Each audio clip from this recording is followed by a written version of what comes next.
நீங்க எப்பயாவது ஒரு டிசிஷன் மேக்கிங் ப்ராசஸ்ல இருக்கும்போது உங்களுடைய கட் ஃபர்ஸ்ட் எஸ்ன்னு சொல்லிட்டு அதுக்கப்புறமா கொஞ்சம் நேரம் கழிச்சு உங்களுடைய பிரெயின் எஸ்ன்னு சொல்றத நீங்க ஃபீல் பண்ணிருக்கீங்களா? ஸோ அதுதான் உங்களோட கட் ஃபீலிங். நம்மளோட கட் ஃபீலிங் இவ்வளோ ஸ்ட்ராங்கா இருக்கும்போது ஆனாலும் நாம டிசிஷன் மேக்கிங் எடுக்கிறதுக்கு ஏன் ரொம்ப நேரம் எடுத்துக்கிறோம்? ஏன்னா உண்மையான பவர் டிசிஷன் மேக்கிங்ல எங்க இருக்குன்னு பாத்தீங்கன்னா, நம்மளுடைய கட்டையும் நம்மளுடைய லாஜிக்கல் பிரெயினையும் கம்பைன் பண்ணி ஒரு டிசிஷன் எடுக்கும்போது அதுதான் பவர்ஃபுல்லான டிசிஷனா இருக்கும். ஸோ நம்ம ஃபர்ஸ்ட் கட்னா என்ன, அப்புறம் லாஜிக்னா என்னன்னு பார்ப்போம். கட்டுன்றது நம்மளுடைய சப்கான்சியஸ் மைண்ட்.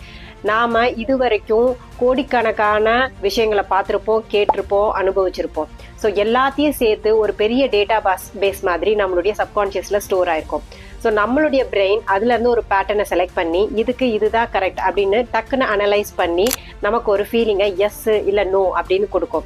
ஸோ அதுதான் நம்மளோட கட் ஃபீலிங். நம்மளோட லாஜிக்கல் மைண்ட் என்ன அப்படின்னா, நம்மளோட கட் ஃபீலிங் ஒன்ஸ் எஸ் அப்படின்னு ஒரு கிரீன் சிக்னல் கொடுத்துருச்சுன்னா நெக்ஸ்ட் நம்ம லாஜிக்கல் மைண்டை உள்ள கொண்டு வரலாம். இந்த டிசிஷனால எனக்கு வரப்போற பிளஸஸ் என்ன, இந்த டிசிஷனால எனக்கு வரப்போற நெகட்டிவ்ஸ் என்ன, இதுல வர்ஸ்ட் கேஸ் சினாரியோவா என்ன நடக்கலாம் அப்படிங்கிறத நம்ம அனலைஸ் பண்ணிட்டு அப்புறமா நம்மளோட டிசிஷன் மேக்கிங்க்கு நாம போகலாம். இதை கம்பைன் பண்ணி பண்ணும்போது நம்மளோட டிசிஷன் மேக்கிங் ரொம்பவே பவர்ஃபுல்லா இருக்கும். ஸோ பெரிய பெரிய celebrities like Opera, Elon Musk இவங்கெல்லாம் இந்த டிசிஷன் மேக்கிங் ஸ்கில்ஸ்ல மாஸ்டர் பண்ணியிருக்காங்க. ஸோ நீங்களும் இந்த டெக்னிக்கை யூஸ் பண்ணி உங்களோட டிசிஷன் மேக்கிங் ஸ்கில்ஸை இன்னும் பவர்ஃபுல் ஆக்கிக்கோங்க.